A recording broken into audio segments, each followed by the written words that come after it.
So guys, जैसा कि हमने पिछले एपिसोड में देखा कि कोंगजी ने जियोयान को घोस्ट माउंटेन रेंज में मौजूद हॉल ऑफ सोल्स की ब्रांच के बारे में बताया। उस जगह पर ही याओ लाओ को कैद करके रखा हुआ है। वो जगह घने कोहरे से घिरा हुआ डेड जोन एरिया की तरह था जहाँ पावरफुल बीस्ट मौजूद थे। उस ब्रांच में कम से कम 5 फाइट वेनरेट होंगे, जिससे जियोयान को भी काफी पावर की जरूरत थी। उसने गॉड सील की 4th सील को सीखना स्टार्ट कर दिया, पर पील टावर के एसोसिएशन ने उसकी मदद नहीं कर सकते थे। जियोयान ने मदद के लिए फेंग जियान को बुलाया, जो बहुत ही जल्द टाई जियान के साथ वहां गए थे। जियोयान उनसे मिलकर खुश हुआ, पर वो जियोयान की पावर देखकर चौंक गए थे। फिर अब हम देखते हैं कि टाई जियान फेंग से कहते हैं कि तुमने तो मुझे बताया था कि यह लड़का 1 साल पहले ही फाइट एंसेस्टर रियल्म में पहुंचा, पर यह तो फाइट एंसेस्टर रियल्म के पीक यानी 9 स्टार पर पहुंच चुका है। फेंग जियान खुद भी हैरान थे, जिससे वो उन्हें कोई जवाब नहीं दे पाते। और वो जियोयान से कहते हैं कि मुझे अच्छे से याद है कि जब हम 1 साल पहले अलग हुए थे, तब तुम फाइट एंसेस्टर रियल्म के शुरुआती स्टेज में होंगे, तो अब तुम इतनी जल्दी 9 स्टार फाइट एंसेस्टर कैसे बन गए। जियोयान कहता है कि मैं काफी लकी था जो इतनी जल्दी ब्रेक थ्रू करके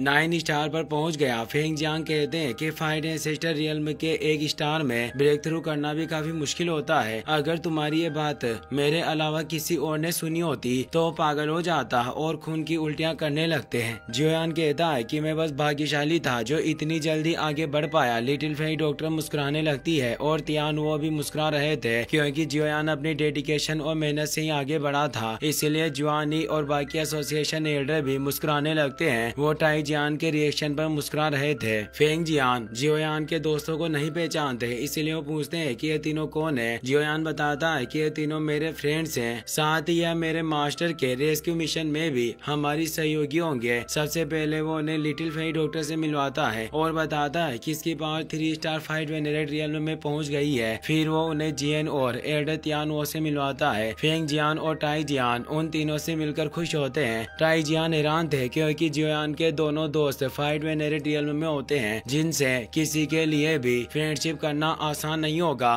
क्योंकि जियोयान अभी बहुत छोटा है और वो फाइट वेनरेट रियल्म में भी नहीं पहुंचा। फिर भी उसके पास पावरफुल फ्रेंड्स हैं। वो कहते हैं कि लड़का 1 साल में ही 9 स्टार रियल्म को ब्रेक थ्रू कर सकता है, और इस तरह के फाइट वेनरेट से दोस्ती करना वास्तव में इस लड़के की स्पीड काफी ज्यादा भयानक है। फेंग जियान कहते हैं कि ये मेरे दोस्त याओ लाओ का डिसिबल है, इसीलिए इसकी स्पीड को निश्चित रूप से कैसे कम माना जा सकता है। टाई जियान को भी यह बात सही लगती है, और अब फेंग जियान बताते हैं कि जियोयान मेरे ये साथी टाई जियान है, और इस रेस्क्यू मिशन में काफी सारे वेनरेट हॉल ऑफ सोल्स से डरते हैं, इसीलिए वो मेरे साथ नहीं आए, क्योंकि वो सभी अपने सेक्ट को बचाना चाहते हैं ताकि फ्यूचर में उनकी हॉल ऑफ सोल्स से दुश्मनी ना हो जाए। पर सौभाग्य से वेनरेट टाई जियान हमारी मदद करने के लिए तैयार थे, जिनकी बाहरी सर्वाइवल एक्सपीरियंस काफी अमेजिंग रहा है, और इनकी मदद से हम कई सारी परेशानियों से बच पाएंगे। जियोयान टाई जियान को इस मदद के लिए थैंक्स कहता है और बोलता है कि मैं आपके इस एहसान को हमेशा याद रखूंगा। टाई जियान कहते हैं कि इसकी कोई जरूरत नहीं है, मैं ये सब वेनरेट याओ लाओ के लिए कर रहा हूँ। मैं हॉल ऑफ सोल्स से उसका बदला लेना चाहता हूँ, और अब मैं उसकी वजह से ही सभी अटैचमेंट्स से मुक्त हूँ, जिससे वो मेरा भी दोस्त है, इसीलिए मैं उसे बचाने के लिए कुछ भी कर सकता हूँ, भले इसके लिए मुझे अपना जीवन ही क्यों ना दाव पर लगाना पड़े। जियोयान बोलता है कि वाकई वेनरेट टाई आप एक सज्जन आदमी हो जो एक ठोस इरादे रखता है। अब टाई जियान के साथ होने से हमारे पास 5 फाइट वेनरेट रियल्म के पेटिशनर मौजूद हैं, जिससे हमारे पास मास्टर को बचाने का 70% मौका है। टाई जियान और फेंग जियान हैरान हुए, क्योंकि उनके और जियोयान के दोनों दोस्त मिलकर भी 4 ही फाइट वेनरेट हो रहे थे। तो अब जियोयान अपने हेवनली अर्थ पपेट को बाहर निकालता है, जो उस स्टार रीजन में एनर्जी को एजो करने के बाद फाइट वेनरेट रियल्म की पपेट बन गई थी, जिसे देखकर फेंग जियान और टाई जियान को अपने आंखों पर विश्वास नहीं होता। एसोसिएशन हेड भी ये देखकर हैरान थे। जियोयान बोलता है कि अगर मैं अपनी पावर को भी आपके साथ मिला दूं, तो हमें हॉल ऑफ सोल्स के 5 फाइट वेनरेट से निपटने में कोई प्रॉब्लम नहीं होगी। सभी इस बात से एग्री करते हैं। जुआनी खुश थी, क्योंकि वो भी याओ लाओ को बचाने में मदद कर सकती थी, पर पील टावर की वजह से वो उनके साथ नहीं जा सकती। जियोयान सोचता है कि मुझे अपने मास्टर के रेस्क्यू मिशन के लिए सालों से इंतजार किया। मास्टर, आप मेरा इंतजार करना, मैं निश्चित रूप से आपको हॉल ऑफ सोल्स से जरूर बाहर निकालूंगा। अब वो सभी घोस्ट माउंटेन रेंज की तरफ निकल जाते हैं, जिसे डेथ सोल माउंटेन रेंज भी कहा जाता है। वो जब वहाँ पहुँचते हैं तो टाई जुआन कहते हैं कि ये पूरा डेथ माउंटेन रेंज ठंडे कोहरे में डूबा हुआ है, जिससे आसमान में उड़ते हुए जाने का कोई फायदा नहीं होगा और साथ ही काफी ऊंचाई पर उड़ने से होलो सोल्स के लोग हमें ट्रेस कर सकते हैं। अगर उन्हें हमारे रेस्क्यू मिशन के बारे में भनक लग गई तो याओ लाओ को फिर से दूसरी जगह ट्रांसफर कर देंगे और फिर हम कभी भी उसे ढूंढने में सक्षम नहीं होंगे। मेरी सलाह मानो, हमें पैदल चलकर ही आगे बढ़ना चाहिए। जियोयान कोई भी रिस्क नहीं लेना चाहता था। वो बोलता है कि सीनियर, आपकी बात बिल्कुल सही है और अब वो पैदल ही आगे बढ़ने लगते हैं। काफी ज्यादा रात हो चुकी थी। टाईजान बोलते हैं कि अब हमें आगे नहीं बढ़ना चाहिए। अगर हम आगे बढ़े तो काफी ज्यादा संभावना है कि हम इस घने कोहरे में खो जाएं। हमें आज रात यहीं डेरा डालना होगा। वो एक खास बैग को बाहर निकालकर पाउडर को आसपास छिड़कने लगते हैं। जियन उस पाउडर को सूंघने लगी। उसमें से अजीब सी स्मेल आ रही थी। वो सीनियर से पूछती है कि आखिर आप यहाँ क्या बिखेर रहे हो, इसकी स्मेल वियर्ड है। टाईजुआन कहता है कि ये काफी हाई रैंकिंग मैजिकल बीस्ट के मलमूत्र है, जिससे ये काफी सारे लो लेवल के मैजिकल बीस्ट को हमें परेशान करने से रोक सकते हैं। जियन को ये सब काफी घिनौना लगता है। वो इसी तरह से मास्टर को खोजने की कोशिश करते रहे तो हम कभी भी मास्टर को ढूंढ नहीं पाएंगे और अगर इस बार मैं मास्टर को ढूंढ नहीं पाया तो मैं इस अपॉर्चुनिटी को वापस कभी भी हासिल नहीं कर पाऊंगा। फेंग जियान उसे हौसला देते हैं और बताते हैं कि मैं मानता हूँ कि माउंटेन रेंज काफी बड़ी है, पर वो होलो सोल से भी काफी बड़ी जगह में फैला होगा, इसीलिए उसे खोजना इतना ज्यादा मुश्किल नहीं होना चाहिए जितना तुम सोच रहे हो। धीरे धीरे काफी रात हो जाती है। टाईजियान को अजीब सा एहसास होता है। वो बोलते हैं कि कोई पावरफुल चीज धीरे से हमारी तरफ बढ़ रहा है। सभी परेशान होते हैं। वो बताते हैं कि डे सोल माउंटेन में रात के समय मैजिकल बीस्ट काफी ज्यादा एक्टिवेट रहते हैं। भले ही मेरे द्वारा लगाया हुआ मैजिकल बीस्ट का मलमूत्र कई सारे मैजिकल बीस्ट को रोक सकता है, पर वो मैजिकल बीस्ट को इधर उधर टहलने से नहीं रोक सकता। जियोयान कहता है कि जरूर कोई बीस्ट हमें पॉइंट कर रहा है। वो काफी देर इंतजार करते हैं पर वहाँ कोई बीस्ट नहीं आता, पर जियन को चारों तरफ मैजिकल बीस्ट का एहसास हो रहा था। सभी अपनी पावर को एक्टिवेट कर लेते हैं। तभी जियन देखती है कि वो जिन मैजिकल बीस्ट से डर रहे थे वो छोटी चींटियां हैं जो वहाँ चारों तरफ मौजूद थी, जो भी काफी पावरफुल थी। टाईजान बोलते हैं कि मामूली चींटियां नहीं बल्कि स्टोन स्लोविंग डीमन एंड्स हैं। भले ही इनकी रैंक ज्यादा नहीं हो पर ये नंबर्स में काफी ज्यादा है, जिससे ये जहाँ भी जाती है इंसानों और बीस्ट की हड्डियों के अलावा और कुछ नहीं छोड़ती। यहाँ तक कि रैंक 8 के मैजिकल बीस्ट को भी इनसे लड़ते हुए पीछे हटना पड़ता है। जियोयान अपनी पावर को एक्टिवेट करने लगता है। फेंग जियान बोलते हैं कि हमें इनसे लड़ना नहीं चाहिए क्योंकि एक बड़ा हंगामा होलो सोल्स के लोगों को सतर्क कर सकता है, जिससे सिचुएशन और भी बदतर हो जाएगी। जियोयान को काफी गुस्सा आ रहा था। वो सोचता है कि क्या हमें पीछे हटना होगा और हम मास्टर को बचा नहीं पाएंगे। जियन जियोयान को परेशान देखकर उसे एक आइडिया आता है, क्योंकि वो भी एक मैजिकल बीस्ट थी, इसीलिए वो तेजी से वहाँ से आगे की तरफ निकल जाती है। फेंग जियान परेशान हो जाते हैं। वो बोलते हैं कि आखिर करना क्या चाहती है, जो है खुद मौत को बुलावा देने गई है। और वो जियोयान से कहते हैं कि तुम सभी यहाँ से निकल जाओ, मैं सिचुएशन को संभाल लूंगा और उसे बचा कर ले आऊंगा। जियोयान जानता था कि जियन कुछ भी गलत नहीं करेगी जिससे उन्हें प्रॉब्लम हो। जियन आसानी से उन एंड्स के बीच चलती हुई आगे बढ़ रही थी। फेंग जियान चींटियों पर अटैक करने लगते हैं, पर जियोयान उन्हें रोक लेता है और बोलता है हमें थोड़ी देर रुकना चाहिए। जियन ने क्वीन एंड पर अटैक कर दिया था, पर फिर भी वो चींटियां उस पर अटैक कर रही थी। एक तेज रोर की आवाज सुनाई देती है, जिससे सभी परेशान हो जाते हैं। टाईजियान बोलते हैं कि ये चींटियां किसी को भी जिंदा नहीं छोड़ती, फिर आखिर ये इस लड़की पर अटैक क्यों नहीं कर रही, बल्कि वो चींटियां तो जियन के लिए रास्ता बना रही है। और अब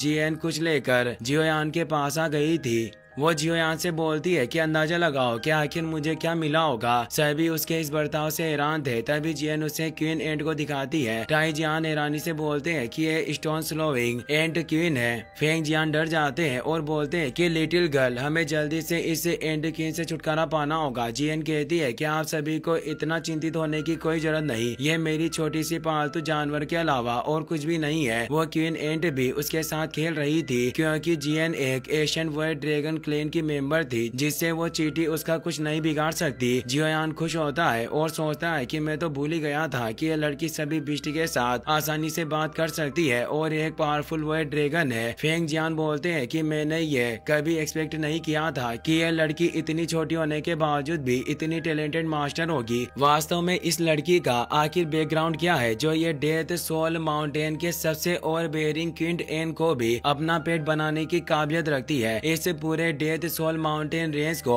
in stone slowing demon ends की टेरिटरी माना जाता है और ये हर जगह मौजूद है। इससे जियोयान को आइडिया आता है कि वो उनसे होलो सोल्स की ब्रांच का पता पूछ सकता है। वो जियन से कहता है कि क्वीन एंड्स से होलो सोल्स का ठिकाना पूछो। जियन उस क्वीन एंड को लिटिल क्यूटी कहकर बुलाती है और पूछती है कि क्या तुम होलो सोल्स के बारे में जानती हो कि इस माउंटेन रेंज में उनकी ब्रांच कहाँ है। वो चींटी उसे अपनी भाषा में पूछती है कि आखिर वो होलो सोल्स के लोग कैसे दिखते हैं। जियन बोलती है कि वो डार्क पावर वाले कमीने लोग हैं। वो बिल्कुल ना तो इंसान की तरह दिखते हैं ना ही भूत की तरह। एंड क्वीन अपने एंटीना की मदद से सभी चींटियों के पास इन्फॉर्मेशन भेजने लगती है। सभी चींटियां एक दूसरे को सिग्नल ट्रांसफर कर रही थी और ये सब वो अपने एंटीना को रब करके कर रही थी। पूरे गोस्ट माउंटेन रेंज में ये मैसेज फैलने लगता है। जियोयान और उसके साथी ये देखकर हैरान थे। एक चींटी को होलो सोल्स के बारे में पता था और वो इस बारे में क्वीन एंड को इन्फॉर्मेशन देती है। क्वीन एंड जियन को अपनी लैंग्वेज में पूरी बात बताती है कि वो ब्रांच कहाँ है। जियन गलती से एनिमल्स की लैंग्वेज में जियोयान को भी होलो सोल्स के बारे में बताने लगती है, पर उन सभी को कुछ भी समझ नहीं आ रहा था, जिससे वो एक दूसरे को ही ताक रहे थे। जियन बोलती है कि मैं भूल गई कि तुम बिष्ट की भाषा को समझ नहीं सकते और वो बताती है कि होलो सोल्स इस जगह से कुछ ही दूरी पर मौजूद है और मैं तुम्हें अब वहाँ लेकर जाऊंगी। और वो उड़कर उस जगह जाने लगती है। जियोयान और उसके बाकी साथी भी जियन के पीछे जाने लगते हैं। वो सभी तेजी से आगे बढ़ रहे थे। क्वीन एंड जियन को रास्ता दिखा रही थी, जिससे ही वो सही दिशा में आगे बढ़ते जा रहे थे। फेंग जियान सोचते हैं कि इस स्पीड से अगर हम आगे बढ़ते रहे तो हम होलो सोल्स में जल्दी पहुंच जाएंगे। जियोयान कहता है कि इस लिटिल गर्ल ने निश्चित रूप से आज बहुत बड़ा योगदान दिया। टाई जियान को अभी भी विश्वास नहीं हो रहा था कि वो लड़की स्टोन स्लोविंग चींटियों की रानी को पेट बना सकती है और वो कहते हैं कि आखिर इस जियोयान के पास किस तरह के दोस्त हैं। वो काफी तेजी से आगे बढ़ते हुए जा रहे थे। वहीं अब हम होलो सोल्स की उस गोस्ट माउंटेन ब्रांच का सीन देखते हैं, जहाँ याओ लाओ को एक पिलर के ऊपर कैद करके रखा हुआ था। याओ लाओ चेन्स से बंधे हुए थे और उनकी हालत काफी खराब थी और उन पर एक पावरफुल फाइट वेनरेट नजर रखे हुए था। इसी के साथ ये एपिसोड यहीं पर खत्म हो जाता है। गाइस, अगर आप इसका नेक्स्ट एपिसोड भी जल्दी देखना चाहते हो तो इस वीडियो का 15 के लाइक जल्दी पूरा कर देना। Take care, good bye.